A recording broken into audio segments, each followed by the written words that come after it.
तो क्या अभी कुछ भी नहीं कमाता? नहीं नहीं, ये मैंने कब कहा मौसी, कमाता है, लेकिन अब रोज रोज तो आदमी जीत नहीं सकता ना, कभी हार भी जाता है बेचारा।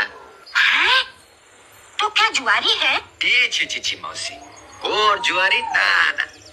लेकिन मौसी, एक बार शराब पी ली ना, फिर अच्छे बुरे का कहाँ होश रहता है। हाथ पकड़ के बैठा लिया किसी ने जुआ खेलने, अब इसमें बेचारे वीरू का क्या दोष है?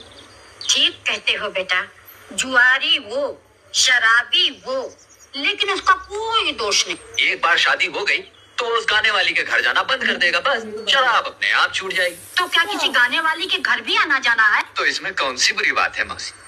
अरे गाना सुनने तो राजा महाराजा ऊंचे ऊंचे खानदान के लोग जाते हैं। हाँ, तो मैं ये रिश्ता पक्का समझू? पक्का? बेचारा वीर।